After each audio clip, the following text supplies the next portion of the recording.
అందరికీ praise the lord. దేవుడు నాకు ఇచ్చిన ఈ చక్కని అవకాశాన్ని బట్టి దేవునికి వందనాలండి. నేను ఏమైతే వాక్యం చెప్పాలనుకున్నానో అది క్విజ్లో వచ్చేసింది. అదే పరిశుద్ధాత్మ దేవుని కార్యాలండి. ఇప్పుడే మనం చదువుకున్నట్లుగా ద్వితీయోపదేశకాండం 4వ అధ్యాయంలో 6వ వచనం చదువుతారా ఎవరన్నా? ఈ కట్టడాలన్నింటినీ మీరు ఈ కట్టడాలన్నింటినీ 4:6 అండి. ద్వితీయోపదేశకాండము 4:6. ఈ కట్టడలన్నిటినీ మీరు దయకని అనుసరింపబడను. వాటిని గూర్చి విను జనముల దృష్టికి అదే మీకు జ్ఞానము, అదే మీకు వివేకము. వారు చూచి నిశ్చయముగా ఈ గొప్ప జనము జ్ఞాన వివేచనలు గల జనమని చెప్పుకుంటారు. ఏలైనగా చదవమంటారు ఇంకా? చదవమ్మా. ఏలైనగా ఏలైనగా మనం ఆయనకు మొరపట్టినప్పుడల్లా మన దేవుడైన యెహోవా మనకు సమీపంగా ఉన్నట్టు మరి ఏ గొప్ప జనమునకు ఏ దేవుడు సమీపంగా ఉన్నాడు. చాలు. ఏలైనగా మనము ఆయనకు మొరపెట్టినప్పుడల్లా మన దేవుడైన యెహోవా మనకు సమీపముగా ఉన్నట్లు ఏ దేవుడు ఏ జనమునకు సమీపముగా ఉన్నాడని అడుగుచున్నాడండి ప్రభు అయిన యెహోవా.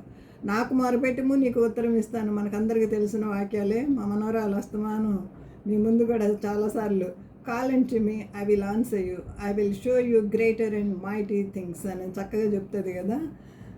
అలాగా నాకు మొరపెట్టుము నీకు ఉత్తరం ఇస్తానని దేవుని వాక్యం సెలవిస్తుంది. నేను ఈరోజు 5 ప్రార్థనలు ఒకే అధ్యాయంలో ఉన్నటువంటి 5 ప్రార్థనలు మీ ముందుకు తీసుకుని వచ్చి మళ్ళీ క్లుప్తంగా నా యొక్క మెసేజ్ని నేను ముగిస్తాను. లూకాసు వార్త 18వ అధ్యాయము 1వ వచనము దయచేసి చదువు. వారు విసుకక నిత్యము ప్రార్థన చేయుచుండవలెనంట ఆయన వారితో ఉపమానము చెప్పెను. చాలు. వారు విసుకక నిత్యము ప్రార్థన చేయుచుండవలెననుటకు ఆయన వారితో ఏ ఉపమానము చెప్పాను. మనం నిత్యము విసుకక ప్రార్థన చేయాలని దేవుడు చెప్పినటువంటి ఉపమానం మనకు తెలిసిందే కదండి. ఆ యొక్క స్త్రీ వెళ్ళి, విధురాలైనటువంటి స్త్రీ న్యాయాధిపతి దగ్గరికి వెళ్ళి రోజు మొరపెట్టి మరి అయ్యా నాకుని నా ప్రతివాదికి న్యాయము తీర్చరా అని మొరపెట్టినప్పుడు కఠినాత్ముడైనటువంటి ఆ న్యాయాధిపతే ఒక రోజున తన మనసులో అనుకుంటాడు, ఈమెకి నేను న్యాయము తీర్చునని తనలో తాను అనుకుని. 5వ వచనం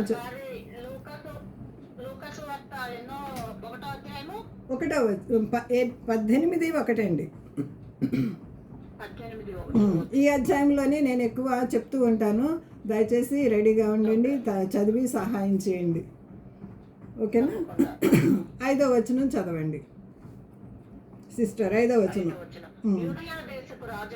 నో కాదండి. ఈ విధవరాలు నన్ను తొందర పెట్టుచున్నది గనుక ఆమె మాటికి వచ్చి గోజాడకుండునట్లుగా ఆమెకు న్యాయము తీర్చునని తనలో తాను ఏమనుకుంటున్నాడంటే, ఈ విధవరాలు వచ్చి నన్ను రోజు తొందర పెట్టకుండా ఉండటం కోసం ఒకరోజు నేను న్యాయం చేకూర్చేస్తానని తనలో తాను అనుకుని న్యాయం చేకూర్చేసాడండి. న్యాయం చేకూర్చిన తర్వాత ఒక అద్భుతమైన మాట ఉంటుంది. ఈరోజు మీతోనూ నాతోనూ పరిశుద్ధాత్మ దేవుడు మాట్లాడుచున్న మాట ఏంటంటే, పవర్ఫుల్ వచనం ఏంటంటే, ఆయన వారికి త్వరగా న్యాయం తీరుస్తాడు. 7వ వచనం చదవండి సిస్టర్. 18:7.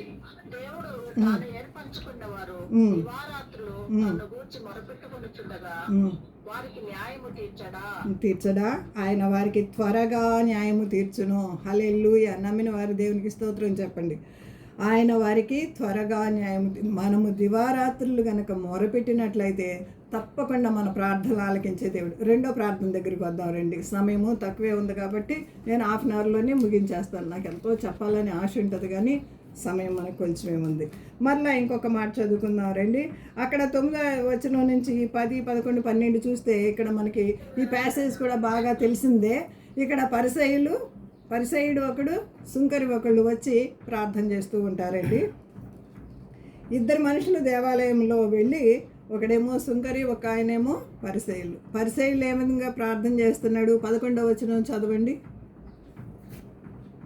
మరియు ఆ. పరిసయ్యుడు నిలువబడి, ఆ. దేవా, నేను శూరులను, అన్యాయస్తులను, వ్యభిచారులనైన ఉమ్. ఇతర మనుష్యుల వలెనైనను ఉమ్. ఈ సుంకరి వలెనైనను ఉన్ననందుకు ఉమ్. నీకు కృతజ్ఞతాస్తుతులు చెల్లించుచున్నాను.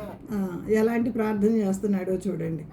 అలాంటి స్వార్థపూరితమైన ప్రార్థన. సుంకర్ ఏమని ప్రార్థన చేస్తున్నాడంటే 13వ వచనంలో, సుంకర్ దూరముగా నిలవబడి పాపినైన నన్ను కరుణించమని ఆకాశం వైపు చేతులెత్తు కూడా ధైర్యం చాలక రొమ్ము కొట్టుకుంటూ ప్రార్థన చేశాడు. దేవుడు ఎవరి ప్రార్థన యాక్సెప్ట్ చేశాడండి? మనందరికీ తెలిసిందే. ఒకవేళ మనము ఈ మీటింగ్లో, గూగుల్ మీట్లో ఉన్న మనము ఎలాంటి ప్రార్థనలు చేస్తున్నాం? మనుషులను తృప్తిపరిచే ప్రార్థనలా, మనకు మనం హృదయంతరంగంలోంచి వచ్చే ప్రార్థనలు చేస్తున్నాం. కన్నీటి ప్రార్థన, పైకి ఏమంటారంటే రిచువల్స్గా ప్రార్థన చేస్తున్నాము. పొద్దున్న చేయాలి, సాయంత్రం చేయాలి, మధ్యాహ్నం చేయాలి, ఏదో అలవాటు 6 సార్లు చేయాలి, 7 సార్లు చేయాలి. కొంతమందికి కొన్ని అలవాట్లు ఉంటాయి కదా. 40 దినాల ప్రార్థనలో అయితే, ఉపవాస ప్రార్థనలు ఉంటాయి కదా లెంటీ డేస్లో, అప్పుడు ఒక రూల్ పెట్టేసుకుంటారు అనమాట. ఈ 40 రోజుల్లో నేను ఇది అంతా తినకూడదు, ఇలా ప్రార్థన చేయాలి, ఇన్నిసార్లు ప్రార్థన చేయాలి. అలాంటి రిచువల్స్ ప్రార్థన చేస్తున్నామా మనము? హృదయంతరంగంలో నుంచి వచ్చే ప్రార్థన చేస్తున్నాము. సుంకరిలాగా రొమ్ము కొట్టుకొంచు పాపినైనా నన్ను కరుణించు ప్రభువా అని ప్రార్థన చేస్తున్నాము. ఒకసారి మనమే పరిశీలన చేసుకుందాం. ఇంకొకటి 18 ఇంపార్టెంట్ అయింది, చదవండి సిస్టర్.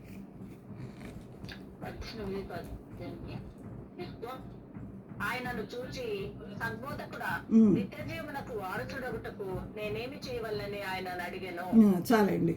ఒక యవనస్తుడైనటువంటి చాలండి. ఇదంతా చదివించాలంటే నాకు చాలా సమయం పడుతుంది. నేను క్లుప్తంగానే ముగిస్తాను. సద్బోధకుడా, నేను నిత్యజీవం పొందుటకు వారసుడగుటకు నేనేం చేయాలని యవనస్తుడు చాలా ఆస్తి గలవాడు. బైబిల్ గ్రంథం అంతట్లోనూ యేసుప్రభు దగ్గరకు వచ్చి వెనక్కి తిరిగి వెళ్ళింది ఈయనొక్కడనే చూస్తున్నాం. లాస్ట్ టైం నేను మీకు చెప్పాను, మీ గ్రూప్లోనో మరి ఎక్కడో చెప్పాను, గుర్తుందో లేదో మీకు. ఒక ఆయన సమాధుల్లో తిరిగేటువంటి ఆయన, పందుల మధ్య నివాసం చేసేటువంటి ఆయన, తనకు తను హింసించుకునే ఆయన విడుదల పొందినప్పుడు, యేసు ప్రభు స్వస్థపరిచినప్పుడు ఆయన అంటాడు కదా, ప్రభువా మీతో కూడా నేను వస్తానంటే, లేదు నువ్వు ఇంటికి వెళ్ళి ఇంటి వారికి సాక్షులుగా ఉండమంటారు. అక్కడ ఆయన్నేమో వస్తానంటే పంపించేశారు, ఇక్కడేమో నువ్వు వచ్చి నన్ను వెంబడించంటే ఈయన వెనక్కి తిరిగి వెళ్ళిపోయారు. బైబిల్ గ్రంథంలో ఈయన ఒక్కడే వెనక్కి తిరిగి వెళ్ళినట్లు మనం చూస్తామండి. అయితే దేవుడు ఏమని చెప్తున్నాడంటే, నీకు ఒక్కటి కొదువుగా ఉన్నది. ఇక్కడ ఒక ప్రశ్న, మనందరికీ కూడా ఇది వర్తించే ప్రశ్న. నీకు ఒకటి కొదువుగా ఉన్నది. 22వ వచనం చదవండి. యేసు విని, నీకింకా ఒకటి కొదువుగా ఉన్నది, నీకు కలిగినవన్నీ అమ్మి బీదలకిమ్ము, అప్పుడు పరలోకమందున్న నీకు ధనము కలుగును. చాలు. నీకున్నవన్నీ అమ్మేసి నీకు ఒకటి తక్కువగా ఉందని ప్రభు పాయింట్అవుట్ చేసి చెప్తుంటే, ఆయన లోబడకుండా మరి ఆయన మిగుల వ్యసనపడి వెనక్కి తిరిగి మిక్కిలి వ్యసనపడి వెనక్కి తిరిగి వెళ్ళిపోయినట్లు చూస్తున్నామండి. అంత దౌర్భాగ్య స్థితి. యేసు ప్రభు దగ్గరికి వచ్చి అన్ని రిచువల్స్ అన్నీ పాటిస్తున్నాడు, యథార్థ హృదయంతో ఉంటున్నాడు, ప్రార్థన చేస్తున్నాడు, అన్నీ ఉంటున్నాయి. కానీ ఆస్తి ఎక్కువ అవటం వల్ల ఆయన మిగుల వ్యసనపడి వెనక్కి తిరిగి వెళ్ళినట్లు చూస్తున్నామండి. అందుకే ఆ సందర్భంలో దేవుడు మనల్ని ఆస్తికర్తలుగానే చేశాడు. అంటే కొంచెం మంచి పొజిషన్లో ఉండాలనే కోరుకుంటున్నారు, కానీ మన దృష్టి అంతాని ప్రభు మీద ఉండాలి, కానీ ధనం మీద ఉండకూడదని ఆయన వాయించనమాట. అక్కడ ఆ సందర్భంలో దేవుడు ఏం చెప్తున్నాడంటే, ధనవంతుడు దేవుని రాజ్యంలో ప్రవేశించడం కంటే ఒంటే సూది బెజ్జంలో దూరటం మేలు అని చెప్తున్నాడు అనమాట. అక్కడే కింద ఉంటుంది 25వ వచనంలో. ఇదంతా చదివించట్లేదులేండి. తర్వాత ఇక్కడ మనం 4 ప్రార్థనలు చూస్తామండి. 1 విధవరాలు ప్రార్థన, 2 పరిసయ్యుడు, 3 సుంకరి ప్రార్థన, 4 వచ్చి అధికారి, చాలా ధనవంతుడైనటువంటి యవనస్తుడైన అధికారి ప్రార్థన మనం చూస్తున్నాం. ఇంకొక ప్రార్థన చూసుకుని మనం ముందుకు వెళ్దాం రండి. ఇదే అధ్యాయంలో 35వ వచనం చదవండి. ఆయన యెరికో పట్టణానికి సమీపించినప్పుడు ఒక గుడ్డివాడు త్రోవ పక్కన కూర్చుండి భిక్షమడుక్కొనుచుండెను. చాలు. ఒక గుడ్డివాడి గురించి మనకి ఇక్కడ తెలుసండి. దావీదు కుమారుడా నన్ను కరుణించు అని ఆయన కనిపించకపోయినప్పటికీ ఆయన వినికిడి చేత విని యేసు ప్రభు దాటిపోకుండా ఉన్నట్లుగా ఆయన కేకలేసి ప్రార్థించి ఆయన కేకలు యేసు ప్రభుని ఆపేశాడండి. ఈరోజు మీరు కానీ నేను కానీ యేసు ప్రభుని ఆ విధంగా కేకలు వేసి దివారాత్రులు ధ్యానించినట్లయితే నీటి కాలం ఎవరిని నాటబడినదే ఆకు వాడక తన కాలం ముందు ఫలమిచ్చు చెట్టు వలె ఉంటావు నువ్వు అని ప్రభు సెలవిచ్చినట్లుగా దేవుడు నీ ప్రార్థన నా ప్రార్థన ఆలకించడానికి ఆయన సమీపముగా ఉండి ఆలకించే దేవుడు అండి. హల్లెలూయా. నమ్మినట్లయితే దేవుని మహిమపరచుదాం. దావీదు కుమారుడా నన్ను కరుణించు అని కేకలు వేసినప్పుడు కొంతమంది ఏం చేస్తున్నారండి, మనకి కూడా ప్రార్థనలు ఎదుగుతున్నప్పుడు అనేకమైన ఆటంకాలు వస్తాయి, శోధనలు వస్తాయి. వాటన్నిటినీ జయించాలి. ప్రభు చెప్తున్నాడు, శోధన సహించువాడు ధన్యుడు అంటున్నాడు. నేను లోకాన్ని జయించాను కాబట్టి నా బిడ్డలైన మీరు కూడా లోకాన్ని జయించాలి, శోధన జయించాలి. లోకంలో మీకు శ్రమ కలుగును, ఆయన ధైర్యం తెచ్చుకుని నేను లోకాన్ని జయించానని ప్రభు సెలవిస్తున్నాడు. కాబట్టి మరి ఎన్ని శోధనలు వచ్చినప్పటికీ నీ దేవునికి మనం ప్రార్థన చేస్తున్నప్పుడు ఆలస్యమైనప్పటికీ విడవక నిత్యం ప్రార్థన చేసినట్లయితే దేవుడు మనకి సమీపంగా ఉండి మన మొరలు ఆలకించి ఆగి జవాబిచ్చే దేవుడుగా ఇక్కడ మనకి కనిపిస్తున్నాడండి. కేకలు వేసినప్పుడు యేసు నిలిచి 40వ వచనం చదవండి సిస్టర్. యేసు నిలిచి అని మనం చదువుతాము. చాలండి. యేసు నిలిచిపోతాడండి, మీ ఎదుట వచ్చి నిలిచిపోతారండి.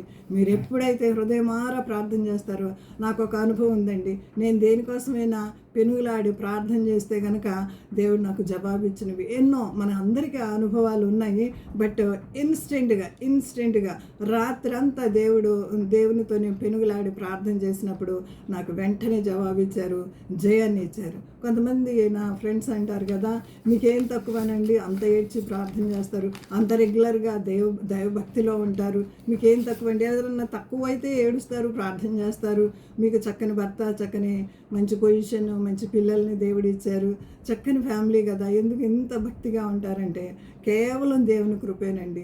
ఆయన రెక్కల క్రింద దీన మనసులై ఉంటున్నాం కాబట్టి ఆయన కృప మమ్మల్ని ఆవరించింది. మామూలుగా నేను కూడా ఒక సామాన్యమైన కుటుంబంలో పుట్టిన దాన్ని, పైకి వచ్చిన దాన్ని దేవుని కృప ద్వారా ఆయన ఐశ్వర్యవంతులుగా మనల్ని చేశాడండి. దేవునిలోనూ లోకంలోనూ కూడా ఐశ్వర్యవంతులుగా చేసాడండి. దానికి నిదర్శనం నేనే. ఆ దేవునికి మనం ఎప్పుడు మొరపెడుతూ ఉండాలి. నీ కూర్చున్నప్పుడు, లేచినప్పుడు, పడుకున్నప్పుడు, ఏ పని చేస్తున్నా కనెక్టివిటీ, మళ్ళీ లోక ఆలోచనలు ఉండొద్దు. నీ ధ్యానము, నీ ధ్యాస, నీ శ్వాస, నీ భాష అంతా ప్రభు వైపే ఉండాలండి. ఎప్పుడైతే మీరు ఆ విధంగా ప్రార్థన చేస్తారో, ఎప్పుడైతే అలాంటి తలంపులు కలిగి జీవిస్తారో, ఎప్పుడైతే దేవునికి ఆ విధంగా మొరపెడతారో దేవుడు సమీపముగా ఉండి ఆలకించే దేవుడిగా ఉంటున్నాడు. మరి ఇక్కడ నీ విశ్వాసం నిన్ను స్వస్థపరచునని వానితో చెప్పాను, వెంటనే వాడు చూపు పొందాడండి. విశ్వాసంతో ప్రార్థన చేసిన వారిని మనం ఇక్కడ చూస్తున్నాం. ఈ 5 ప్రార్థనలోని ఏది ఉత్తమమైన ప్రార్థన అని మనం చెప్పగలమండి? దేవుడు ఒక్కొక్కసారి ఒక్కొక్క రీతిలో ప్రార్థన చేస్తాడు. మరి ఇంకొక మాట మనం చూసుకుందాం రండి. బైబిల్ గ్రంథంలో 4 మొరలు, బైబిల్ గ్రంథంలో 4 మొరలు ఉన్నాయండి. ఏం మొరలు అంటే రక్తం మొరపెడుతుంది, 2 కూలివాని మొరపెడుతుంది, 3వది ఇశ్రాయేలీలు మొరపెడతారు, ఇంకొకటి పట్టణాలు మొరపెడతాయి, దేశాలు కూడా మొరపెడతాయి. ఎన్నో మొరలు ఉన్నాయండి బైబిల్ గ్రంథంలో వెతికినట్లయితే. అది గొప్ప ధనాగారం అండి. మనం ఎన్నైనా సంపాదించుకోవచ్చు. రుచి చూసి ఎరిగి తిని యెహోవా ఉత్తముడని ఎన్నో సంపదలు ఉన్నాయన్నమాట, దాగి ఉన్నాయి. ఎన్నో సంపదలు దాగి ఉన్నాయి. వాటిని మనము చక్కగా ధన నిధిలో నుంచి ఒక్కొక్కటి తీసుకోవటమే అనమాట. ఆ విధంగా తీసుకుందాం రండి. రక్తం మొరపెట్టింది, మనకు తెలిసింది కదా, కయీను హేబేలు దగ్గర ఆ స్టోరీలో హేబేలు రక్తము మొరపెట్టినప్పుడు మరి దేవుడు వచ్చి అడిగినప్పుడు, నేను నా తమ్ముని వానికి కావలివాడినా అని అంటుంది. అక్కడ ఒక మాట ఉంటుంది చూడండి. కయీను అతని అర్పణను 4వ అధ్యాయము, ఆదికాండము 4వ అధ్యాయము 4వ వచనం, 4 ఆదికాండము చదువుతారు ఎవరన్నా? హేబేలు కూడా తన మందలో తొలిచూలున పుట్టిన వాటిలో తొవ్విన వాటిని కొన్ని తెచ్చాను. యెహోవా హేబేలును అతని అర్పణను లక్ష్య పెట్టాను. చాలు. హేబేలు అర్పణ లక్ష్య పెట్టాడు. మనకు అందరికీ తెలిసిన వాక్యమే, ఇదంతా చదివించడానికి సమయం లేదు. కానీ మరి కయీన్కి కోపం వచ్చేసింది. కోపం వచ్చేసినప్పుడు తమ్ముడిని చంపేస్తాడు, పొలంలో చంపేసినప్పుడు హేబేలు యొక్క రక్తము మొరపెడుతూ ఉంటుంది. అప్పుడు దేవుడు కయీను దగ్గరకు వచ్చి ఒక ప్రశ్న వేస్తాడు. యెహోవా 6వ వచనము నేను చదువుతున్నాను. యెహోవా కయీనుతో, నీకు కోపమేలా, ముఖము చిన్నబుచ్చుకున్నావేంటి? నువ్వు సత్క్రియ చేసిన యెడల తల ఎత్తుకోవా? నువ్వు సత్క్రియ చేస్తే తల ఎత్తుకోవా? సత్క్రియ చేయని యెడల వాకిట పాపము పొంచి ఉండును. వాకిట పాపము పొంచి ఉంటుంది.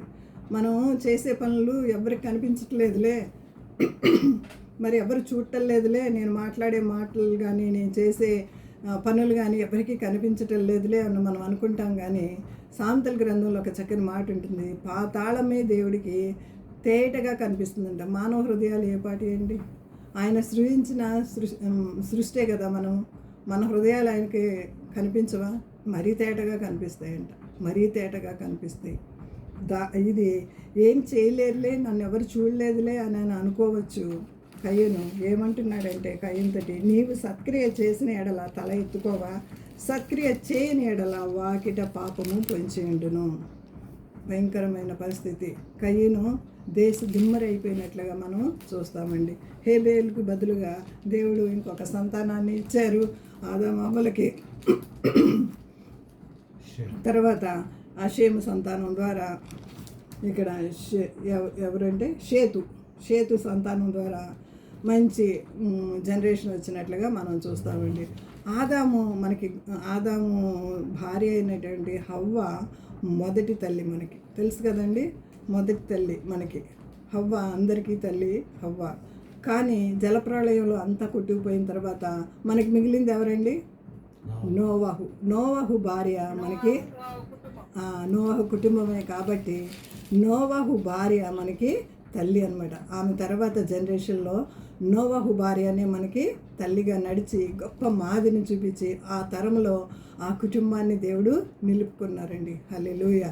మరి ఇంకా 2వ మొర దగ్గరికి మనం వెళదాం రండి. ఇశ్రాయేలు మొర ఎక్సోడస్ నిర్గమాకాండము 2:24 చూడండి ఒకసారి. 2వ అధ్యాయము 24వ వచనం. 2వ అధ్యాయము 24వ వచనం. కాగా దేవుడు వారి మూలుగులను విని, చూసారండి, దేవుడు వారి మూలుగులను విని అబ్రహాము, ఇస్సాకు, యాకోబులతో తాను చేసిన నిబంధనను జ్ఞాపకము చేసుకునేను. దేవుడు నిబంధనను జ్ఞాపకం చేసుకున్నాడు. పితరులకు ఇచ్చినటువంటి వాగ్దానాలు నెరవేర్చే దేవుడండి. మీరు నేను కూడా మూలుగులు విడిచి ఎప్పుడైతే ప్రార్థిస్తామో, ఇర్మియా గ్రంథంలో ఒక చక్కని మాటలు ఉంటాయి. నాకు చాలా ఈ మధ్య నేను ఇర్మియా గ్రంథాన్ని మొత్తం ధ్యానం చేశాను, బిట్టి చదివాను అనమాట. ఎంత విలపించి ప్రార్థిస్తాడో, ఎంత బ్రతిమలాడతాడో ఆ దేశాన్ని, ప్రజల్ని. ఒకవేళ వాళ్ళు కొట్టి తిట్టి గోతులో పడేసి దేశం నుంచి పొమ్మని పట్టణం నుంచి బయటికి ఇచ్చేసినప్పటికీ ఎంతగా పట్టణం గురించి దేవుడు చెప్పిన మాటలు చెప్పడానికి ప్రయాసపడతాడో అంతా నేను ధ్యానం చేశానండి. అయితే ఇక్కడ వారి మూలుగులు విని దిగి వచ్చిన దేవుడిగా ఉంటున్నారు, వాళ్ళు విడిపించిన దేవుడిగా మనం చూస్తాము. ఇంకొకసారి 24వ వచనం చూడండి. 2వ అధ్యాయము నిర్గమాకాండము 24-25 కూడా చదువుతాను. కాగా దేవుడు వారి మూలుగులను విని అబ్రహాము, ఇస్సాకు, యాకోబులతో తాను చేసిన నిబంధనను జ్ఞాపకము చేసుకునేను. తర్వాత ఏమంటున్నాడంటే, దేవుడు ఇశ్రాయేలీలను చూచెను. ఎన్నిసార్లు చూస్తాడోనండి. ఆయన జాలిగల దేవుడు, దయగల దేవుడు, ప్రేమగల దేవుడు. ఇంకా మనం వర్ణించుకుంటూ వెళ్తే మన నాలుక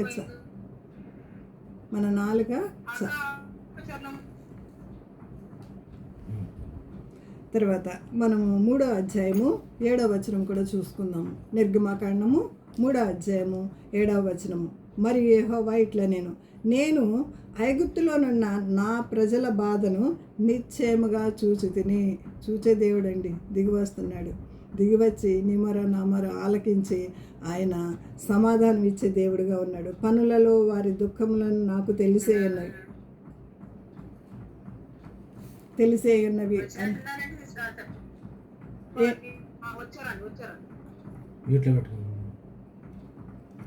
సరే, ఇంకా కొంచెం ముందుకు వెళదామండి. మనము ఇంకా కొంచెం ముందుకు వెళ్ళి వారి మొరలను విని వాళ్ళని విడిపించుటకు దేవుడు దిగి వచ్చినట్లుగా మనం చూస్తూ ఉన్నాం. నాకేదో ఆలోచన వచ్చింది, అది మరలా మర్చిపోయాను. దయచేసి డిస్టర్బ్ చేయకండి. ఇంకొక మొర ఇంకొక మొర దగ్గరికి వెళదాం రండి. సొదొమ గొమొర్రాల మొర, సొదొమ గొమొర్రాల పట్టణాల మొర ఇక్కడ మనకు తెలిసింది. 18వ అధ్యాయం, ఆదికాండము 18వ అధ్యాయము. ఇక్కడ అబ్రహాం మనకు కనిపిస్తాడండి. అబ్రహాము అబ్రహాము ఎంత బేరాలు అడుగుతాడో ఒక కుటుంబాన్ని విడిపించడం కోసం, లోతు కుటుంబాన్ని విడిపించడం కోసం.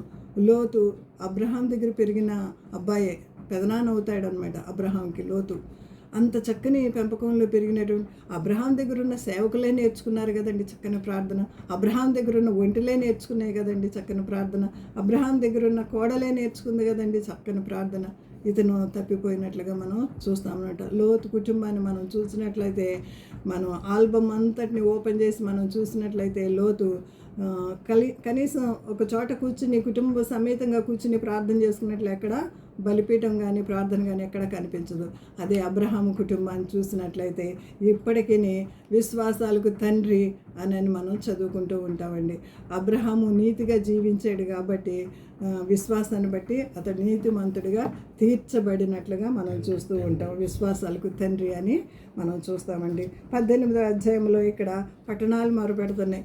ఏమైంది? పట్టణాలు వాళ్ళకి భయంకరమైనటువంటి అగ్ని గంధకాలతో ఆ యొక్క పట్టణాన్ని తుడిచివేసినట్లుగా మనము చూస్తున్నామండి. సొదొమ గొమొర్రాలను తుడిచివేసినట్లుగా మనము చూస్తున్నాము. యాషెస్ ఇప్పుడు కూడా ఆ ప్లేస్లో ఇంకేవి పండవంట. అంతకాలం 100,000 సంవత్సరాలు అయిపోయినా ఆ ప్లేస్లు ఇప్పటికి ఏవి పండవంట. అంత భయంకరమైన పట్టణాలు మొరపెడుతున్నాయి. భయంకరమైన పరిస్థితి అండి. అక్కడ పురుషులతో స్త్రీలతో వెళ్ళేటువంటి భయంకరమైనటువంటి పరిస్థితులు మనం అక్కడ చూస్తాం అన్నమాట. లోతు పిల్లలు కానీ లోతు భార్య కానీ ఎవరు కూడా భక్తితో లేరు. అబ్రహాం దగ్గర నుంచి ఏ ఒక్క స్వాస్థ్యాన్ని వాళ్ళు చూసుకోలేదు. ఇక్కడ మనం చూసినట్లయితే మరి ఆ యొక్క ప్లేస్ చూచుటకు రమ్యముగా ఉందని చూచెను అనే చూస్తాం అనమాట. 4-5 చోట్ల మనం చూసాను. లోతు ఆ ప్లేస్ని చూసి తీసుకొనేను, ఆ ప్లేసు రమ్యముగా ఉందని తీసుకొనేను అని అంటుంది. తర్వాత ఇక్కడ 19వ అధ్యాయంలో మనం చూసినట్లయితే 19వ అధ్యాయం అంతా మనం వెతికినట్లయితే అక్కడ అంతా కూడా లోతు కుటుంబం గురించి ఉంటుంది. భయంకరమైన పరిస్థితులు ఇప్పటికీ యూట్యూబ్లో మనకి మన క్రీస్తు విరోధులు అయినటువంటి వారు లోతు కుటుంబాన్ని తీసుకొచ్చి ఇగో మీ బైబిల్ ఇలా ఉంటుంది అలా ఉంటుందని చెప్పడానికి వాళ్ళు కారకులైనట్లుగా మనం చూస్తామండి. మరి ఎలాంటి జనరేషన్లో మనం ఉంటున్నాం? భయంకరమైన పరిస్థితులు మన చుట్టూ కూడా అంత అన్యాయం అన్నమాట. న్యాయాన్ని అన్యాయంగా మార్చేస్తున్నారు. అలాంటి పరిస్థితుల్లో ఉన్నామండి.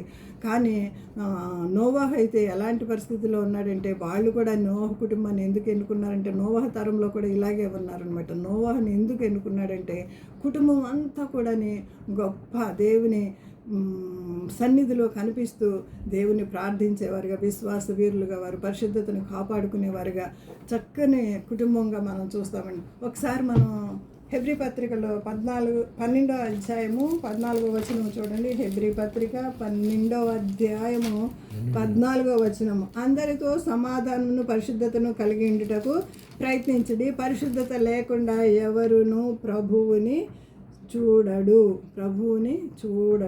పరిశుద్ధత లేకుండా ఎవడును ప్రభుని చూడలేరండి. పరిశుద్ధతే ముఖ్యము.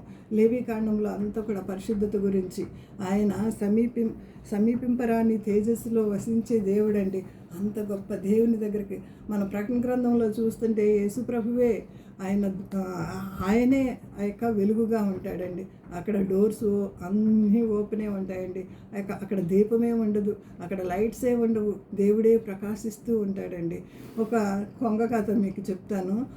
ఏంటంటే కొంగ ఎప్పుడు నత్తలను తినడానికి సముద్రం ప్రక్కన ఏమండి 12-14 ఒక కొంగ కథ ఉంటుందండి. కొంగ చెరువు దగ్గరికి వచ్చి నత్తలను తింటూ ఉంటుంది అనమాట. నత్తలంటే దానికి చాలా ఇష్టం అంట.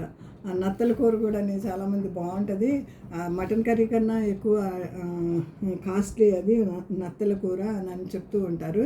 అయితే ఆ నత్తలు తినడం కోసం అలా వెయిట్ చేస్తూ నత్త వస్తుందేమో అనేసి చెరువు పక్కన వెయిట్ చేస్తూ జపం చేస్తూ ఉంటుంటే పైనుంచి ఆకాశం నుంచి హంస వచ్చిందంట. హంస వచ్చి, హాయ్ ఫ్రెండ్, ఎలా ఉన్నావు, నువ్వు ఏం చేస్తున్నావు అని అంటే, నేను బాగానే ఉన్నాను, నేను ఫుడ్ కోసం వెయిట్ చేస్తున్న, ఆకలి వేస్తుంది అని అంటే, అప్పుడు హంసని అడుగుతుందంట, నువ్వు ఎక్కడి నుంచి వచ్చావు, నువ్వేంటి ఇంత బ్యూటిఫుల్గా ఉన్నావు, ఇంత తెల్లగా ఉన్నావు, ఇంత చక్కగా ఉన్నావు, ఎక్కడి నుంచి వచ్చావు అంటే, నేను పరలోకాన్ని నుంచి వచ్చాను అని చెప్తుంది. పరలోకాన్ని నుంచి వచ్చావా, పరలోకంలో ఏముంటాయి అని నన్ను అడిగిందంట. పరలోకంలో ఏముంటుందా, ఎంత ప్రకాశమానమైన వెలుగు ఉంటుంది అంటే, ఇంకేముంటుంది, అక్కడ యేసు ప్రభువు ఉంటారు, అక్కడ బంగారు వీధులు ఉంటాయి, మరి పరిశుద్ధులు ఉంటారు. అవునా, ఇంత బ్యూటిఫుల్గా ఉంటుంది ఆ పరలోకం, ఇంకా చెప్పు అని నేను ఆసక్తిగా అడుగుతుంటే, పరలోకం గురించి అంతా ఇప్పుడు నేను చెప్పాను అనుకోండి, నా సమయం అంతా అయిపోతుంది. అంత బంగారు వీధులు ఉంటాయి, పెద్ద పెద్ద మ్యాన్షన్స్ మన కోసం, పెద్ద పెద్ద బిల్డింగ్స్ కట్టి ఉంచారు అని ఆ వైభవాన్ని అంతా వర్ణించి చెప్తుంటే, ఇంకా అంటే ఒక పెద్ద నది ఉంటుంది, నది ప్రక్కన ఇరుప్రక్కల మరి చెట్లు ఉంటాయి, అది ప్రతి నెల మనకు కాపు ఇస్తుంది, మనము వాటి పండ్లు తినవచ్చు అని కూడా చెప్తూ ఉంటుంటే, నది అని ఎప్పుడైతే అందో ఆ యొక్క హంస చెప్తూ ఉందో, ఆ నది పక్కన నత్తలుంటాయా అని అడుగుతుంది అనమాట. మన బ్రతుకు కూడా, మన యొక్క భక్తి జీవితం కూడా అట్లా లోక సంబంధమైన వాటి మీదే ఉంటుంది. కానీ ఆ పరలోక రాజ్యంలో వైభవాన్ని అంతటినీ అది మర్చిపోయి ఓన్లీ ఫుడ్ కోసమే అడిగినట్లుగా మనం కూడా చిన్న అవసరతల కోసం నాకు అద్దె ఇచ్చేయండి, మనకి ఇద్దా ఇచ్చేయండి అడగాలి, తప్పు కాదు. అడుగు వారికి అందరికీ ఇవ్వబడుతుంది. అడుగుడి మీకు ఇవ్వబడిన, వెదకుడి దొరుకును, తట్టుడి తీయబడిన అని చెప్పినటువంటి దేవుడు అన్నీ ఇవ్వడానికి ఆయన రెడీగానే ఉన్నారు. కానీ మనం ఎలాంటి వాటిని వెతుకుతున్నాం? శ్రేష్టమైన వాటిని వెతుకుతున్నామా, శ్రేష్టత లేని వాటి, ఇహలోక సంబంధమైన వాటి అన్నిటి కోసమే వెతుకుతున్నాము? మన దృష్టి అంతా కూడా ప్రభు పైనే పెడదాము, మన దృష్టి అంతా కూడా ఆయన పైనే పెడదాము. మరి ఇర్మియా గ్రంథంలో పట్టణాలు మొరపెట్టిని చూసాం కదా. ఇప్పుడు నేను త్వరగా ముందుకు వెళ్ళిపోతున్నాను. దేశాలు మొరపెట్టడం చూద్దామండి. దేశాలు, ఇర్మియా గ్రంథము 23వ అధ్యాయము, దేశాలు మొరపెడతాయి. ఇక్కడ ఒకే ఒక మాట నేను చదువుతాను చూడండి. దేశం అభివృద్ధి 10వ వచనం, 23:10. దేశము వ్యభిచారములతో నిండి ఉన్నది, జనులు నడవడి చెడ్డవాయను, వారి శౌర్యము అన్యాయమునకు ఉపయోగించుచున్నది కనుక శాపగ్రస్తమైన దేశము దుఃఖపడుచున్నది. శాపగ్రస్తమైన దేశము దుఃఖపడుచున్నది. ఇక్కడ ఎవరి గురించి మాట్లాడుతున్నారంటే, యూదా దేశం గురించి, యెరూషలేము పట్టణం గురించి, ఆ దేశం గురించి ఆయన కన్నీరు విడుస్తున్నాడు. ఇర్మియా ఎంత కన్నీరు విడుస్తున్నాడంటే, ఆయన ఎంత భయంకరంగా కొట్టినా తిట్టినా సరే వదిలిపెట్టలే. ఇందాక నేను చెప్పాను కదా, ఒక మాట ఇర్మియా గ్రంథంలోనే కొన్ని మాటలు చూస్తున్నామండి. 22వ అధ్యాయము 21వ వచనం, ఎంత మంచి మాటలు ఇక్కడ ఉన్నాయంటే, 22-21, నీ క్షేమ కాలములో నీతో మాట్లాడుతాను కానీ నేను విననని నీ వంటివి. దేవుడు అనేక సార్లు మనతో మాట్లాడుతూ వస్తుంటే ఇర్మియా మొత్తుకుంటున్నాడండి, నేను వినను అని చెప్పేశారనమాట ఆ దేశస్తులు. అట్లాగే మనం కూడా అనేక సార్లు ఒకవేళ దేవుని మాట వింటలేదేమో, అందుకని దేవుడు అంటున్నాడు యెషయా గ్రంథంలో, నేను సమీపముగా ఉన్నప్పుడు వేడుకొనుడి, యెహోవా దొరుకు కాలమున ఆయన వెదకుడి, ఆయన సమీపముగా ఉండగా ఆయన వేడుకొనుడి అని. నీ క్షేమ కాలములలో నీతో మాట్లాడుతుని కానీ నేను విననని నీ వంటివి. నా మాట వినకపోతే నీ బాల్యము నుండి నీకు వాడుక, నీకు బాల్యం నుంచి ఇది అలవాటు అయిపోయింది. ఓ ఇశ్రాయేలు తిరిగిరా అని మొర పెట్టుకుంటున్నాడు అనమాట. ఇంకొక మాట 23-29లో మనందరికీ తెలిసిన మాటే, నా మాట అగ్ని వంటిది కాదా, బండను బద్దల చేయు సుత్తె వంటిది కాదా. దేవుని మాట ఎంత పవర్ఫుల్ అంటే, దేవుని మాట కంటే బండలు బద్దలైపోతాయంట. మనం కీర్తన గ్రంథంలో చూసినట్లయితే ఇంకెన్నో విషయాలు ఉన్నాయి. పెద్ద పెద్ద మ్రానులు కూడా, పెద్ద పెద్ద పర్వతాలు కూడా పొడి అయిపోతాయంట. దేవునికి ఒక్క మాట సెలవిస్తే చాలు. అంత గొప్ప దేవుని దగ్గర మనం వచ్చి అడుగుతున్నప్పుడు ఎలా ఉండాలని మనం అడిగేది కూడా శ్రేష్టమైన వాటి మీదే మన ధ్యాస ఉండాలండి. మనల్ని దేవుడు రాజులైన యాజక సమూహముగా చేశాడు, శ్రేష్టమైన జనాంగముగా చేశాడు, దేవునికి సొత్తైన ప్రజలుగా చేశాడు. అలాంటి ఆధిక్యతను వదిలిపెట్టేసుకుని మనము చిన్నవి అడుగుతున్నామేమో ఒకసారి పరిశీలన చేసుకుందాము. 35వ అధ్యాయంలో ఒక మాట ఉంటుంది రండి. 35 ఇర్మియా గ్రంథము 35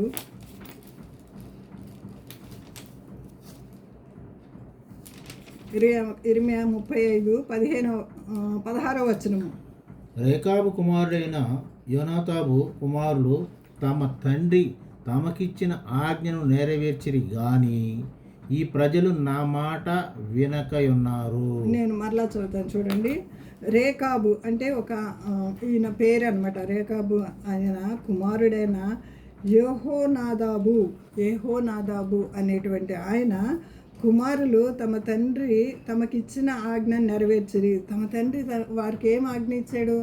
ఆ యొక్క పెద్ద అధికారి చెప్పినప్పుడే వాళ్ళ పిల్లలు వాళ్ళ మాట విన్నారండి. వాళ్ళ మాట విన్నారు, ఇప్పటికీ తూచా తప్పకుండా పాటిస్తున్నారు. ఏం మాట ఇచ్చారంటే, మీరు ద్రాక్షారసం తాగకూడదు, మనము ప్రతిష్ఠింపబడినటువంటి బిడ్డలము, మీరు ద్రాక్షారసము తాగకూడదు అని చెప్పినప్పుడు కొన్ని వందల సంవత్సరాలు అయినప్పటికీ వాళ్ళు ద్రాక్షారసము త్రాగలేదంటండి. 35వ అధ్యాయము 6వ వచనము నేను చదువుతున్నాను చూడండి. 35 ఇర్మియా 6వ వచనము. మా పితరుడగు రేకాబు కుమారుడైన యెహోనాదాబు మీరైనను మీ సంతతి వారైనను ఎప్పుడునూ ద్రాక్షారసము తాగకూడదని మాకు ఆజ్ఞాపించిన గనుక మేము ద్రాక్షారసము తాగము. ఎన్ని వందల సంవత్సరాలు అయినప్పటికీ వారు ఇప్పుడు వరకు ద్రాక్షారసం ముట్టుకోలేదయ్యా ఇర్మియా. చూడు, ఈ ప్రజలు, నేను రోజు వీళ్ళకి పెందల కాడే ప్రవక్తలు పంపించి నేను వీళ్ళని ఎంత చక్కగా పెంచుతూ వస్తున్నాను, నా మాట వినట్లేదు, వేరే దేవుళ్ళు అనుకుంటా వారు వెనకాల తిరుగుతున్నారు, వ్యభిచారం చేస్తున్నారు, భయంకరంగా తిరుగుబాటు చేస్తున్నారు అని దేవుడు ఇర్మియాతో చెప్పుకుంటున్నాడు అనమాట. మీరు ఈ అధ్యాయం అంతా చదివినట్లయితే ఈ మాటలు ఉంటాయండి. నేను క్లుప్తంగా చెప్తున్నాను కాబట్టి దేవుని మాట విందామండి. మనం ఎప్పుడైతే మొరపెడతామో దేవుడు సమీపంగా ఉండి ఆలకించే దేవుడుగా ఉంటున్నాడు. ఇప్పుడు పట్టణాల నేను క్లుప్తంగానే చెప్పాను. ఒక్కొక్క దాని గురించి చెప్పాలంటే నేను ఒక్కొక్క గంట చెప్పగలను. పట్టణాల మొర విన్నాము, దేశాల మొర విన్నాము, మరి మనుషుల మొర విన్నాము, రక్తం మొరపెట్టింది కూలివాని మొర కూడా ఒకసారి చూద్దాం రండి. ఎంతంటే యాకోబు పత్రిక 4వ అధ్యాయము, యాకోబు పత్రిక 4వ అధ్యాయము 5వ అధ్యాయంలో ఉంటుంది చూడండి. యాకోబు పత్రిక కూలివాని 5వ అధ్యాయము 4వ వచనం. ఇదిగో మీ చేలు కోసిన పని వానికి ఇయ్యక మీరు మోసముగా బిగబట్టిన కూలి మొరపెట్టుచున్నది. మీ కోతవాని కేకలు సైన్యములకు అధిపతి యెహోవా యొక్క చెవులలో చొచ్చి ఉన్నది. ఆయన చెవుల్లోకి వెళ్ళిపోతుందంటండి. కూలివానికి, పని వాళ్ళకి కానీ మనం పని చేయించుకుని కొంతమంది డబ్బులు ఎగ్గొడతారు చూసారా, అలాంటి వాళ్ళ కొరకు దేవుడు ఇస్తున్నటువంటి హెచ్చరిక అనమాట. కూలి మొరపెడుతుందండి. ఎవరితోనూ ఎక్కువగా పని చేయించుకోకూడదు. మనం నవేడేస్ ఇంత ఇచ్చి ఎన్నో వేలు ఇస్తూ ఉంటాం పనమ్మాయికి. అమ్మ రామ్మ అంటే అది 10 రోజులు సెలవు తీసుకుంటాం, మళ్ళీ దానికి అంత డబ్బులు ఇవ్వవలసిందే. మనం నవేడేస్ ఇప్పుడు అలాంటి పరిస్థితుల్లో ఉన్నాము. కొంతమంది కూలిని బిగబట్టేవాళ్ళు చాలామంది ఉన్నారండి. పని చేయించుకుని ఎగ్గొట్టేవాళ్ళు చాలామంది ఉన్నారు. అటు వారి గురించి మనం ఒకవేళ ఆయనకి ఇవ్వవలసినటువంటి సమయాన్ని ఇవ్వటం లేదు. మలాకి గ్రంథంలో మీరు నా దగ్గర దొంగలుతున్నారు, మీరు అందరూ దొంగలే అని అంటున్నారు. అలాంటివి మనం ఏమన్నా చేస్తున్నామే ఒకసారి మనము పరిశీలన చేసుకుందామండి. మరి ఇంకొక మాట చూసుకుని పేతురు మొదటి పత్రిక 3వ అధ్యాయము 10వ వచనము చదువుతున్నాను చూడండి. పేతురు మొదటి పత్రిక 3:10. జీవమును ప్రేమించి మంచి దినములు చూడగోరు వారు చెడ్డదాన్ని పగలకుండా తమ నాలుకను కపటపు మాటలు చెప్పకుండా తమ పెదవులను కాచుకొనవలెను. పెదవులను కాచుకోవాలి, నాలుకను కాచుకోవాలి, హృదయాన్ని కాచుకోవాలి. అట్టి నిర్దోషమైన హృదయముతో పవిత్రమైన చేతులెత్తి ప్రార్థన చేసినట్లయితే పరిశుద్ధమైన జీవితం జీవిస్తూ అట్టి ప్రార్థన దేవుడు వినడానికి సిద్ధంగా ఉన్నాడు. లూకాసు వార్తలో నుంచి 5 ప్రార్థనలు చూసాము. ఇప్పుడు నేను ఇంకొక 5 మరలు నేను మీ ముందు పెట్టాను. మరి దేవుడు మనతో మాట్లాడినప్పుడు లోపడదాము. జీవాన్ని ప్రేమించి మంచి దినములు చూడగోరువారు నాలుకను పెదవుల్ని కాచుకొనవలను. కీడు నుంచి తొలగిపోయి మేలు చేయాలి. సమాధానం వెతికి దాన్ని వెంటాడాలి. ప్రభువు కన్నులు నీతిమంతుల మీదను, ఆయన చెవులు వారి ప్రార్థనల వైపునకు ఉన్నవి. అక్కడ మనం చూసినట్లయితే 10వ వచనం, 11, 12 వచనాల్లో ప్రభువు కన్నులు నువ్వెప్పుడు ప్రార్థన చేస్తావా అని వెతుకుతూ ఉంటాయంట. ఆయన చెవులు మరి మన ప్రార్థనల వైపు, ఆయన చెవులు వారి ప్రార్థనల వైపు ఉన్నాయటండి. మరి మనం ఎలాంటి ప్రార్థనలు చేస్తున్నాము? పైకి కపటమైన భక్తి నటిస్తూ ప్రార్థన చేస్తున్నామా? హృదయాంతరంగంలో నుంచి ప్రభువా ఇదిగో ఈ విషయంలో తప్పిపోయాను, ప్రభువా ఆ విషయంలో తప్పిపోయానని మరలా ఆ పనే చేస్తూ అదే దేవుని విసిగిస్తూ అలవాటైపోయినటువంటి భక్తి చేస్తున్నామా? పరిశీలించుకుందాము. దేవుడి ఇచ్చిన వాక్యాన్ని దీవించునుగాక.